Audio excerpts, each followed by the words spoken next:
Bonjour et bienvenue dans l'almanach des faits célestes. Je suis Claire Henrion, animatrice astronomie qui vous emmène de semaine en semaine, ou plus justement de phase lunaire en phase lunaire, vous préparer à voir ce que vous pourrez voir et savoir qui ne se voit pas dans les horloges célestes. On se met à jour toutes les semaines. Et donc, je suis ravi de vous présenter le bulletin astronomique pour la période du 3 au 11 septembre 2024, la première phase de la troisième lune d'été nord, hiver sud. C'est donc du mardi 3 septembre à 3h55 au mercredi 11 septembre à 8h05, le premier quartier. Donc, au cours de la première phase de la lunaison, toujours, la lune se lève dans la matinée, de plus en plus tard chaque jour, culmine dans l'après-midi, de plus en plus tard chaque jour, et se couche en première moitié de nuit, de plus en plus tard chaque jour, en croissant de plus en plus gros. Donc le premier croissant sera visible le 4 septembre au soir. Nous allons voir un peu plus les détails. Il sera assez bas, me semble-t-il. Et donc, nous allons suivre tout ce qui advient au cours de la semaine, puis nous allons le visualiser sur Stellarium. Alors, n'hésitez pas, merci pour vos pouces, vos commentaires et vos partages. Merci de vous abonner si ce n'est déjà fait, ça nous soutient beaucoup. Et si vous pouvez, un petit tip, ça nous soutient bien sûr aussi. Merci infiniment. Et c'est parti. Donc, je partage mon écran d'abord sur l'affiche. Vous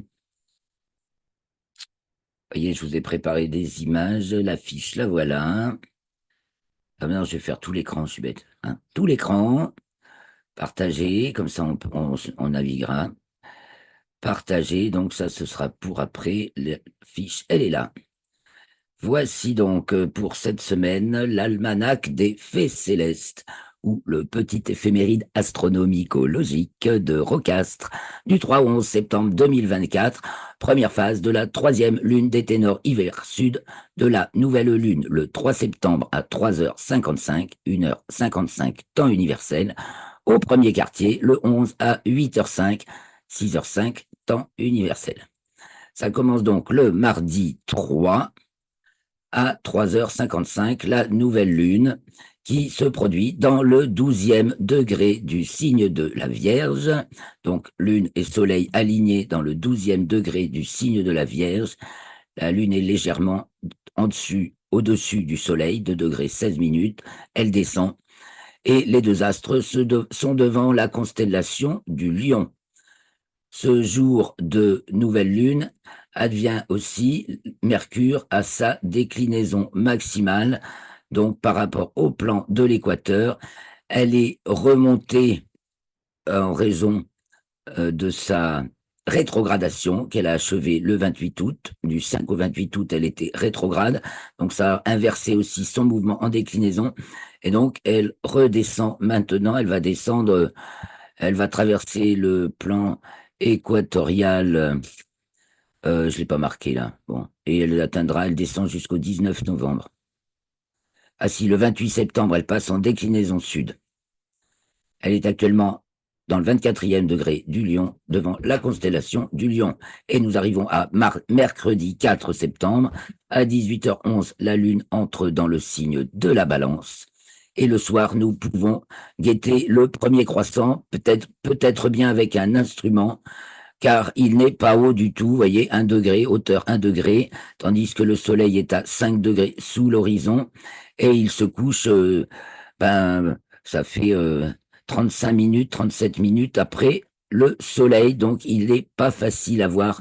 Voilà pourquoi des jumelles peuvent s'avérer nécessaires, et donc félicitations, bien sûr, et bonheur à vous si vous le saisissez au-dessus d'un horizon nickel et parfaitement dégagé. Ce même jour, Mars entre dans le signe du Cancer en géocentrique à 21h46, donc mercredi 4 septembre, et elle reste dans le signe du Cancer, la planète Mars. Hein. Je dis toujours elle pour les planètes, parce qu'on dit une planète. 4 novembre, donc elle entrera dans le signe du Lion. Elle est actuellement devant la constellation du Taureau. Elle entre donc dans le signe du Cancer. Jeudi 5 septembre, c'est en héliocentrique que ça se passe d'abord. Mercure passe à son nœud ascendant, donc ça se passe en héliocentrique et aussi en géocentrique. D'ailleurs, pas tout à fait à la même heure. Le 20h58, là j'ai dû me tromper, tiens, c'est pas ça. Attendez, je vais vérifier. Le 5 septembre, c'est qu'il y a une petite... c'est à 0h58. Voilà, ah, il y a un 2 de trop juste. C'est 0h58 en géocentrique et 0h59 en héliocentrique, donc peu de différence. En héliocentrique, c'est toujours à la même longitude, 19e degré du signe du Taureau. Ça se décale très, très, très lentement, de moins d'un degré par siècle. Donc, c'est fixe parce que tous les axes bougent aussi, mais sur des longues périodes. Donc l'axe des nœuds de chaque planète euh, avance d'environ 1 degré tous les 100 ans en moyenne. Et donc voilà, pour Mercure à son nœud ascendant, à ce moment-là, Mercure en géocentrique est dans le 25e degré du signe de la Vierge. Elle atteindra son prochain maximum le 19 septembre en héliocentrique et le 20 en géocentrique. Le bleu, c'est l'héliocentrique, le noir, c'est le géocentrique. Et dans la foulée, elle est conjointe à Mars, toujours en héliocentrique. Donc, alors Mercure va enchaîner les conjonctions en héliocentrique là cette semaine. Donc Mars, le 5 à 3h11, dans le 19e degré du signe du Taureau. Elles sont toutes les deux pile dans le plan de l'écliptique, en train de changer. Donc, toutes les deux de passer à leur nœud ascendant. Elles étaient en latitude sud, elles passent en latitude nord, Mercure et Mars, et elles sont conjointes à ce moment-là, genre détonation, on en reparlera dans les commentaires astrologiques, mais c'est assez percutant. Et c'est aussi ce jour-là, quand géocentrique Mercure atteint son élongation maximale, donc ça parle de sa visibilité, donc élongation à l'ouest, c'est donc qu'elle est dans le ciel du matin, elle se lève avant le soleil, donc elle est à l'ouest du soleil, et elle est à 18 degrés seulement d'élongation du soleil. Néanmoins, elle, on la voit bien car elle profite d'une bonne inclinaison de l'écliptique et elle est assez haut et elle passe près d'1 heure et demie dans le ciel avant le lever du soleil. Ce même jour, à 7h42, jeudi 5 septembre, la Lune passe à son nœud descendant, elle, donc elle passe en latitude écliptique sud, longitude 7e degré du signe de la Balance. Et elle est conjointe à Vénus, qui se trouve à côté du nœud descendant de l'orbite lunaire en ce moment, donc dans le 9e degré du signe de la Balance. Et ça se passe à 11h11. Et il y a une occultation de Vénus par la Lune. J'ai oublié de marquer les détails ici, mais ils sont dans l'article. C'est pas pour nous, mais une partie du globe où Vénus est occultée, me semble-t-il bien. Jeudi 5, toujours, Mars arrive devant la constellation des Gémeaux. Elle est donc, elle est entrée dans le signe du Cancer mercredi 4 à 21h46.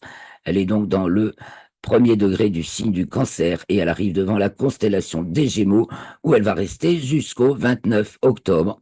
Elle arrivera devant celle du Cancer puisque son mouvement est direct pour l'instant jusqu'au mois de décembre où il deviendra rétrograde jusqu'en février car elle sera à l'opposition en janvier au même moment que Vénus, au même moment à peu près que Vénus atteindra son élongation maximale. Cette Vénus qu'on voit pas beaucoup facilement dans le ciel en ce moment, dans le ciel du soir, à partir d'octobre, elle va grimper et illuminer nos soirées. Et donc, elle sera à son maximum en janvier, mais ensuite, elle déclinera vite. Mais voilà, donc un petit peu, on voit ce qu'on va avoir à voir ce qu'on va avoir à voir dans les mois qui viennent. Et nous sommes toujours jeudi 5 septembre et la Lune est à l'apogée, donc au plus loin de la Terre à 16h53. Elle est dans le 12e degré du signe de la Balance. Nous revenons en héliocentrique où on est toujours jeudi 5 à 23h52. Mercure est conjointe à Uranus dans le 25e degré du signe du Taureau. Et vendredi 6 à 4h07, Mars passe à son nœud ascendant à son tour. c'est à 4h07 en héliocentrique, à 0h41 en géocentrique. En héliocentrique, c'est toujours à la même longitude, 20e degré du signe du taureau. En géocentrique, c'est variable. Là, elle est dans le premier degré du signe du cancer. Mars a son nœud ascendant dans le premier degré du signe du cancer. Des tas de choses que je mets dans ma tête pour en reparler dans les commentaires astrologiques. Et en plus, ce même jour, toujours, le vendredi 6 septembre, elle sort des limites zodiacales nord, donc elle grimpe en déclinaison, elle dépasse la déclinaison maximale qu'atteint le Soleil au solstice de juin, donc d'été nord. Et elle va pas beaucoup dépasser les limites zodiacales, elle va atteindre sa déclinaison maximale le 12 septembre et rentrera dans les limites zodiacales le 18 septembre. Nous sommes toujours vendredi 6 septembre et la Lune est conjointe à Spica, l'étoile alpha de la Vierge, devient plus visible. Elle se couche, voyez, à 21h30. Donc, il faudrait vraiment que l'horizon de toutes les soirées que j'ai fait ces derniers temps, là, on la voyait plus, mais il y avait toujours épais. Et même si le ciel était globalement dégagé, il y avait une sacrée épaisseur à l'horizon et l'étoile ne traversait plus ce voile plus ou moins épais. Donc elle se couche à 21h02 et la Lune à 21h30. Elle se couche à la même heure, en fait. Hein, et euh, Spica est à gauche de la Lune. Et donc, si on arrive à les voir, ce sera pas très facile. Normalement, on voit la Lune, puisque ce sera le deuxième jour, même troisième de la lunaison. Donc, on verra la Lune, mais en croissant, mais Spica, donc dans le ciel du soir avant 21h30. Toujours vendredi 6 septembre, Mercure en héliocentrique entre dans le signe des Gémeaux, donc là elle cavale très vite, puisque vous savez ou pas, peut-être que Mercure a une orbite particulièrement excentrique, enfin relativement aux autres planètes. Là, ça reste assez circulaire, mais enfin quand même, elle va 2 fois plus vite autour du Soleil quand elle est à son périhélie que quand elle est à son aphélie. Donc elle passe 3 jours en Gémeaux et 6 jours en Sagittaire, en héliocentrique. Ça fait partie de sa configuration actuelle. Ça aussi, ça se déplace lentement au fil des siècles, mais de l'ordre d'un degré par siècle. Donc, c'est pas demain la veille que ce caractère va changer de Mercure. Samedi 7 septembre, après tout cela, la Lune entre dans le signe du Scorpion. Et tout ça qu'elle a fait quand elle était dans le signe de la Balance. Tout ce qui s'est passé. 7h18, samedi 7, la Lune entre dans le signe du Scorpion. Et nous arrivons à dimanche 8 septembre, et en héliocentrique, Mercure continue d'enfiler des perles, et elle est conjointe à Jupiter à 5h28, maintenant donc dans le signe des Gémeaux, 8e degré du signe des Gémeaux, et nous arrivons à l'opposition de Saturne. En héliocentrique, ça se traduit par une conjonction Terre-Saturne qui arrive à 6h22. En géocentrique, ça se passe à 6h34. Le Soleil est opposé à Saturne. Saturne est en dessous du plan de l'écliptique, 2 degrés en géocentrique. C'est pas exactement la même valeur en hélio qu'en géo. C'est donc pleine Saturne. C'est un alignement Soleil, Terre, Saturne. Donc, soit il fait jour et Saturne, on la voit pas. Et elle se lève quand le Soleil se couche, culmine au milieu de la nuit et se couche quand le Soleil se lève. C'est la période idéale pour son observation. Magnifique Saturne qui réjouit tous ceux qui mettent l'œil à l'oculaire. C'est toujours la splendeur qui vous déclenche le virus de l'astronomie. Attention. Et bon, donc, dans la logique des choses, Saturne est aussi à l'apogée, c'est-à-dire au plus loin de la Terre, à peu près en même temps que son opposition, et c'est à 9h14, donc à 8,6 et des brouettes unités astronomiques, c'est-à-dire distance Terre-Soleil. 8,6 fois la distance Terre-Soleil, elle est au plus loin de la Terre. Attendez, non, si c'est Périgée que j'aurais dû marquer. Elle est au Périgée. Et j'ai marqué apogée. Parce que c'est bien la distance, mais l'apogée, elle a 10 000. Et quand c'est la pleine lune, ah, qu'est-ce que je dis? Quand c'est pleine Saturne, quand c'est l'opposition, la planète est au périgée. Parce que c'est justement Soleil, Terre, Saturne. On ne peut pas être plus près de Saturne qu'au moment de cet alignement. Donc ce sera périgée. Ben, je suis bonne pour corriger avant de publier. Merci les amis de m'accompagner dans cette relecture. Alors, je le note. Et ensuite, lundi 9 à 8h50, en géocentrique, Mercure entre dans le signe de la Vierge après avoir séjourné longuement dans celui du Lion, puisqu'elle y a fait sa rétrogradation. Donc, depuis le mois de juillet, elle était dans le signe du Lion. Elle y a fait sa rétrogradation, pas complètement. Ah oui, elle était rentrée en Vierge déjà le 5 août. Elle est devenue rétrograde, elle est revenue dans le signe du Lion. Et elle a repris son mouvement direct le 28 août et maintenant elle revient dans le signe de la Vierge. Donc, lundi 9 à 8h50. Et là, elle va y rester jusqu'au 26 septembre. Son mouvement est direct. Elle entrera dans le signe de la Balance. Et Mercure, mais vraiment, là, ça défile, hein. Là, c'est Mercure, la rapide, qui enchaîne plein de conjonctions, qui est au périhélie. Il se passe beaucoup de choses dans le monde des... Comment on appelle ça égrégore collectif, de la pensée collective, ça bouscule très très vite en ce moment. Mercure est au périhélie, donc au plus près du Soleil aussi, et donc à 466 unités, 0,466, quoi, à peu près la moitié d'une distance Terre-Soleil, un peu moins. Et à son aphélie, eh ben oui, mais c'est 0, c'est 0,307. Ah ben là aussi, c'est 0,307 en géocentrie. Ah.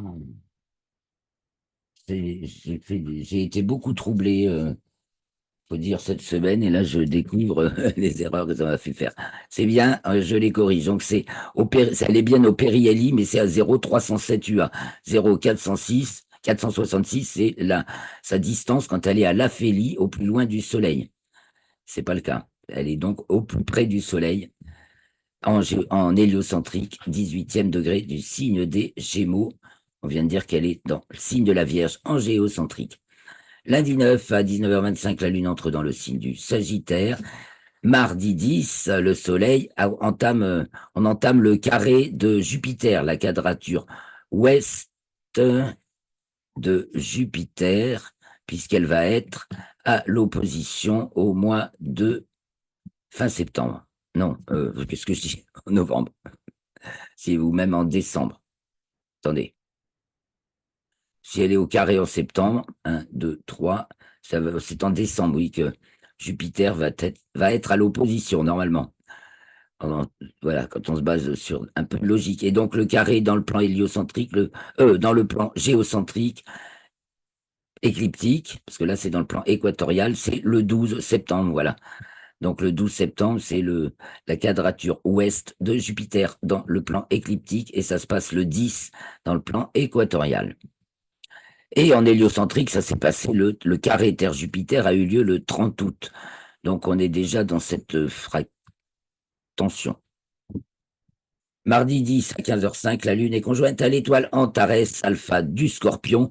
Et alors là, comme c'est rare, à force de descendre de plus en plus dans des déclinaisons de plus en plus basses à chaque fois que chaque cycle, sa latitude et sa déclinaison convergent de plus en plus, donc elle descend en déclinaison de plus en plus bas, elle passe en dessous de l'étoile Antares. Donc l'étoile est à 8 minutes au nord de la Lune. Il y a une occultation d'Antares par la Lune pour le sud de l'Afrique, Madagascar, l'océan Indien et l'Australie. Et, excusez. Et c'est le premier quartier, mercredi 11 à 8h05. Donc, premier quartier, la Lune est dans le 19e degré du signe du Sagittaire, le Soleil de la Vierge. Et la Lune est devant la constellation d'Ophiuchus, le Soleil toujours celle du Lion. Et pour finir cette journée et cette phase, Mercure entre dans le signe du Cancer en héliocentrique, mercredi 11 à 17h20 jusqu'au 16 septembre. Donc les jours diminuent et les nuits augmentent dans l'hémisphère nord. La nuit noire commence dès 22h et s'achève vers 5h, 5h40 à notre latitude 44-45 nord. Les planètes, donc, alors, les planètes, eh bien, le soir, nous avons Vénus, visible par un horizon propre et dégagé qui se couche un petit peu moins d'1 heure après le Soleil. Donc, on l'a déjà vu plusieurs fois, mais il faut que ce soit dégagé, hein, depuis le mois d'août. Et après, elle va rester toujours un peu bas sur l'horizon jusqu'à fin septembre. À partir d'octobre, on la verra bien dans le ciel du soir. Et puis maintenant, donc, Saturne, puisqu'elle est à l'opposition le 8 septembre, elle se lève quand le soleil se couche, à l'opposé, bien sûr, culmine au milieu de la nuit et se couche quand le soleil se lève. Donc, c'est la merveilleuse et magnifique période pour observer Saturne. La Lune n'est pas gênante cette semaine, ni même pour Neptune, en début, Neptune qui se lève aussi dans la foulée de Saturne, puisque Saturne s'approche lentement, lentement de Neptune. Les deux planètes seront conjointes en 2025. Donc, Neptune va être agréablement observable cette semaine, toujours devant la constellation des Poissons. On va la repérer un petit peu tout à l'heure. Elle est suivie par Uranus qui se lève vers 23 heures, par Jupiter qui se lève aux alentours de 0h20 pour ma latitude, longitude. Alors, peu de décalage tant qu'on est en France métropolitaine. Ça peut être quand même, si vous êtes très à l'est ou très à l'ouest, presque une demi-heure ou presque une demi-heure. Et Mars qui s'écarte un peu de Jupiter puisqu'elles étaient conjointes, on a pu observer leur conjonction le 14 août. Mars se lève vers 1h05 et donc cette semaine elle passe à côté de l'amas ouvert des Gémeaux M35, Messier 35 le 8 septembre. Jolie petite observation à faire. Elle passe donc de la constellation du Taureau à celle des Gémeaux. Et puis Mercure le matin, là, profitez-en. Ça fait une semaine que Mercure est visible le matin jusqu'à mi-septembre. Son éclat augmente. Donc elle est à son élongation maximale on l'a dit, le 5 septembre. Voilà, alors quoi d'extraordinaire? Ben, observez les phénomènes des satellites de Jupiter. Il y en a de plus en plus puisque Jupiter augmente sa présence. Et les étoiles filantes, eh bien, nous avons les epsilon Perséides de septembre, les états éridanides, encore des origides. Il y a les sextantides de jour qui se voient en fin de nuit, donc devant quand le lion se lève. Et les taurides sud, on en a jusqu'au 20 novembre. Et tauride sud, tiens, correction, j'ai oublié, c'était AU, c'est pas AUR. AUR, c'est pour origine.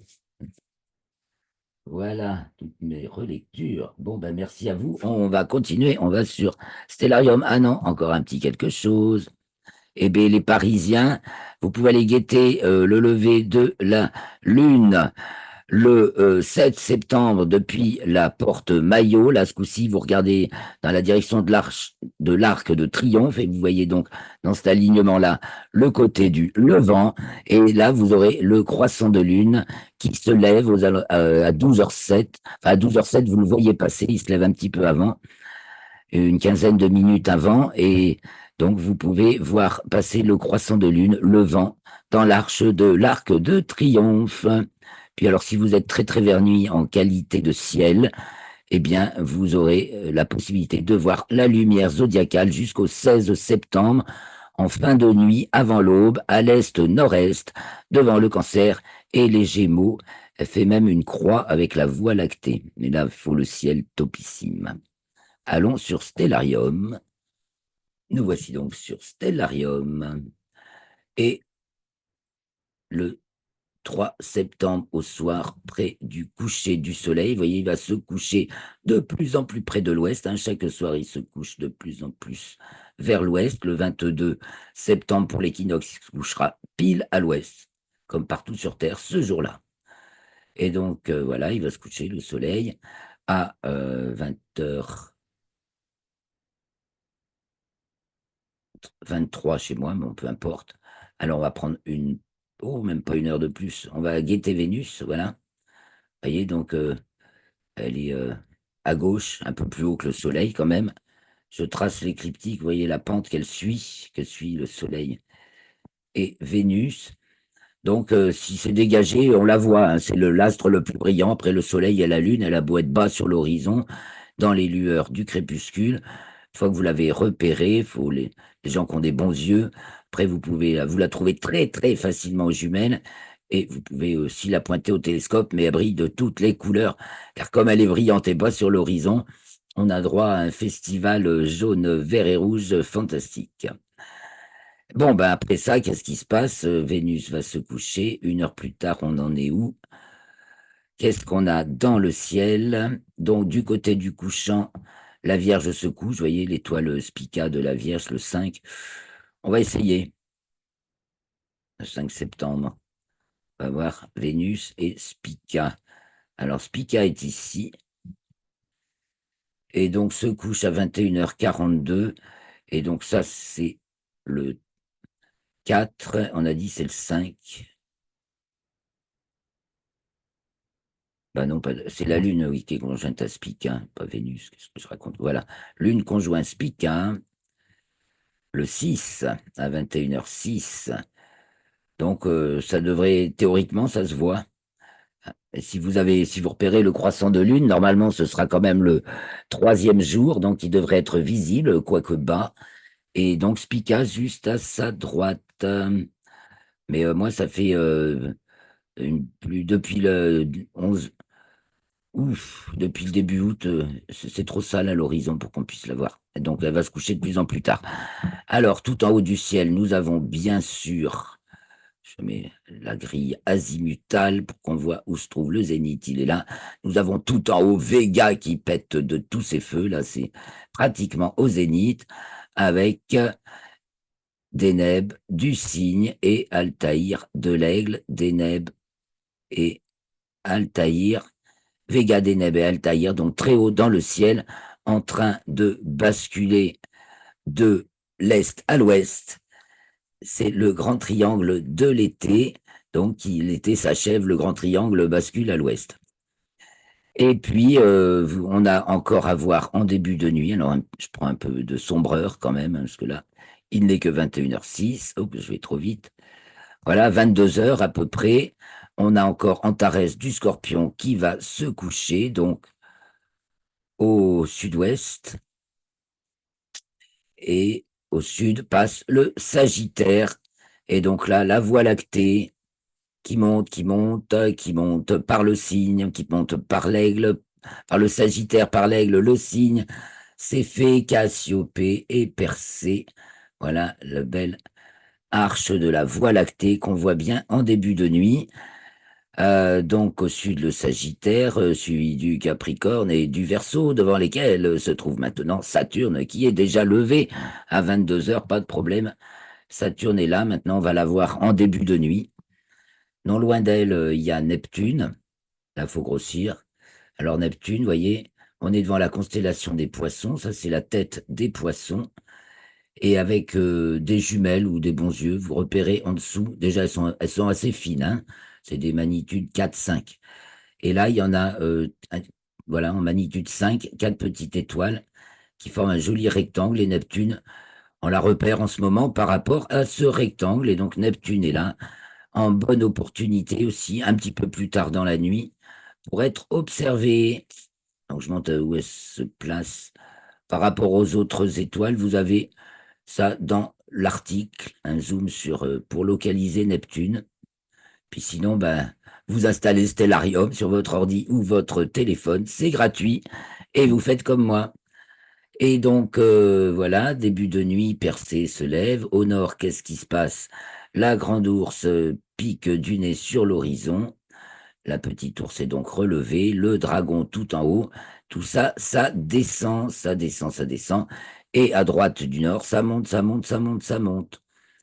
Et donc, du côté de l'ouest, on l'a vu, on va aller un peu plus tard dans la nuit. Donc, toujours Arcturus du Bouvier, si du côté de l'ouest, on n'est même pas parlé. Arcturus qui se trouve dans le prolongement de l'arc formé par la queue de l'ours. Concrètement, on voit d'abord Arcturus parmi les 5 premières qui s'allument, donc le grand triangle de l'été. Arcturus du Bouvier à l'ouest, de plus en plus bas, et Antares du Scorpion au sud en ce moment.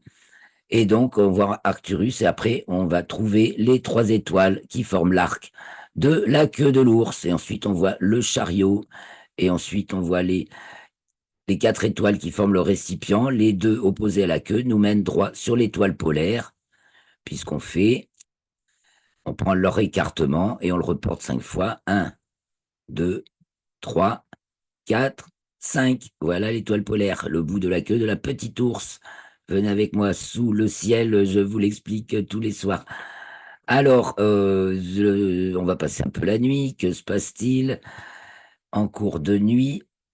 Donc, la lune, ben, on va la voir se coucher chaque soir de plus en plus tard. C'est vrai qu'on va suivre un petit peu la lune. Donc là, il n'y est pas, on va aller le jour suivant. On l'a vu dans sa conjonction. Le 8, le 9. Oui, elle est très près d'Antares. Elle va être conjointe à Antares pour le premier quartier. Hein, me semble-t-il, ce qu'on a dit tout à l'heure. Attendez, je fais un petit saut sur la fiche. Elle est conjointe à Antares le 10, oui, pour le premier quartier. Donc ici, nous sommes le 9 à 22h06. Bah oui, alors donc le lendemain. Le croissant est donc déjà assez gros, mais il est bas et il se couche tôt par rapport à l'écliptique. Voilà, elle est en dessous, l'écliptique, donc très bas. Et donc elle va passer sous Antares. Jusqu'à présent, hein, c'est très très rare.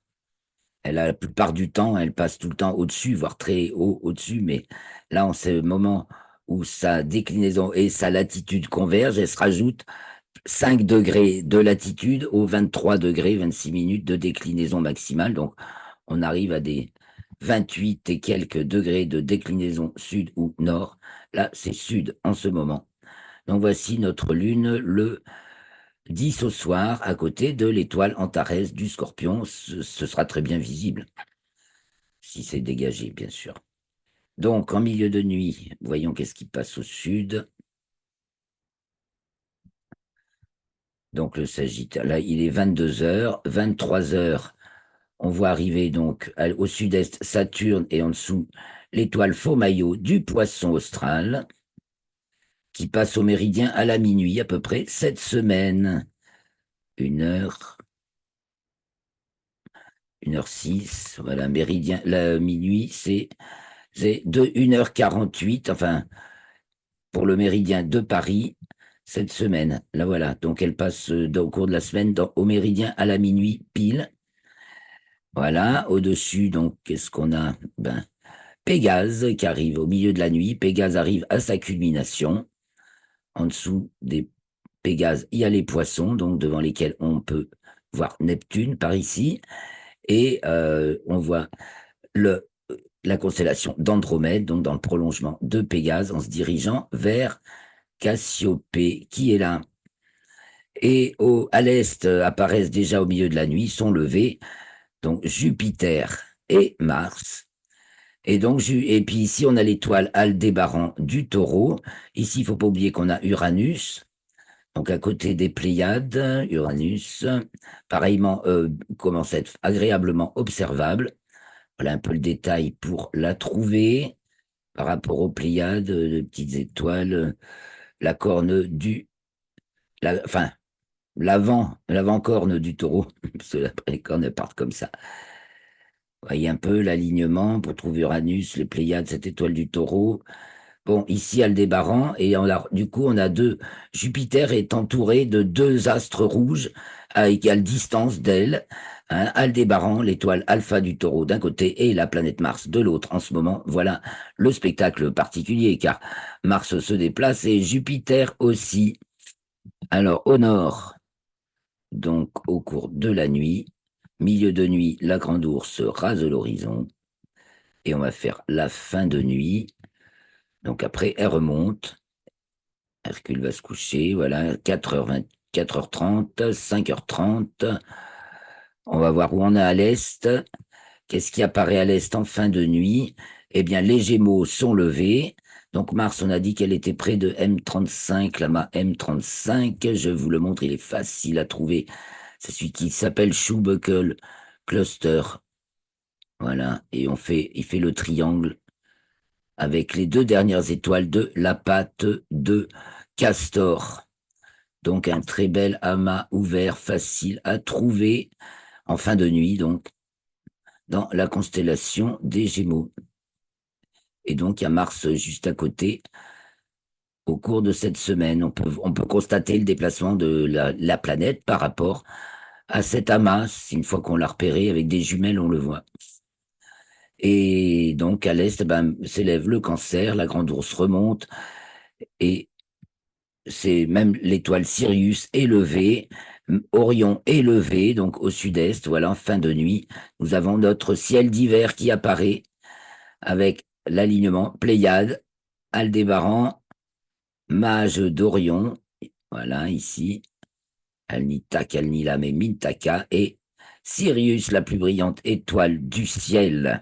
Voilà pour cette présentation. Les amis, je partage quelques photos maintenant avec vous avant de nous quitter pour une semaine bah, riche en belles observations, hein. Donc la Lune en début de nuit, cherchez là, bien visible sa conjonction avec Antares le 10.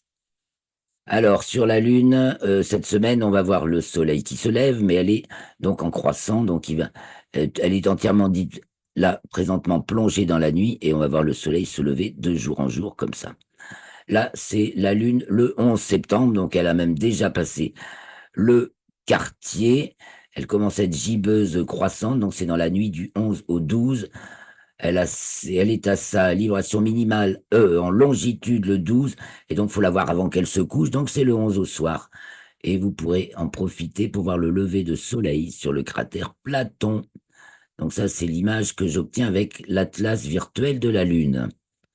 Facile à identifier, Platon au nord de la mer des Pluies. Dans un télescope, l'image est renversée, n'oubliez pas. Une photo très très délicate, faite par Léonard Covrin, un excellent photographe, sur la galerie AstroSurf. Donc ça, c'est le 28 août, donc 5 jours avant la nouvelle lune, donc coucher de soleil des monts Rif à Reynold. Alors ces petites régions, bah, vous chercherez sur l'atlas virtuel de la Lune, qui est lui aussi gratuit à télécharger, exactement où se trouvent ces régions. Vous voyez les ombres portées par le soleil couchant, ici et là, et là, et là, et là. Ah, alors l'occultation de Saturne par la Lune, alors on en a eu une visible, nous, le 21 août. Euh, j'ai pas, il doit y avoir des photos sympathiques, mais celle-ci est vachement plus belle. Alors j'ai mis celle-ci du 24 juillet. Elle était visible dans l'hémisphère sud. Là, c'est à Madagascar. Et donc c'est Saturne au moment de l'émersion, donc quand elle ressort après son occultation par la Lune.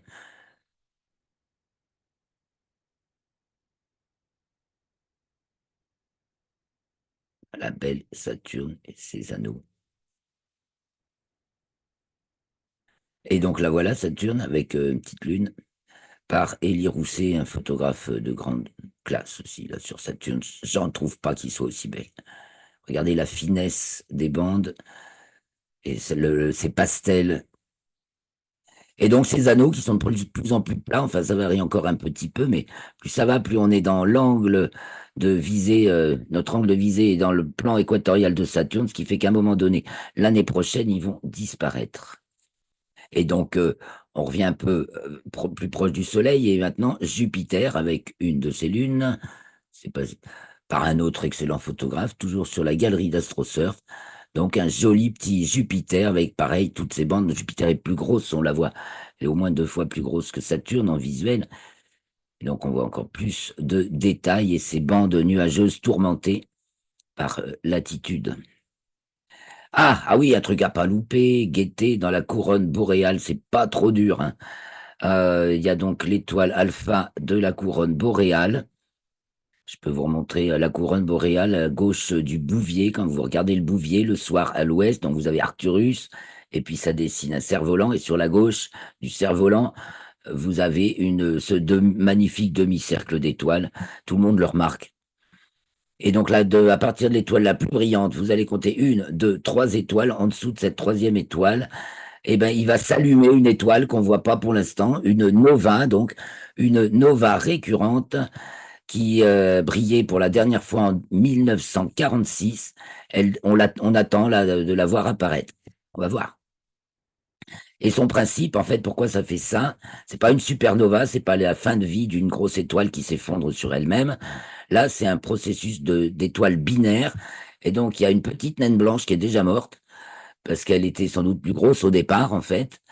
Et donc, elle est plus avancée dans son cycle de vie d'étoile. Donc, la naine blanche.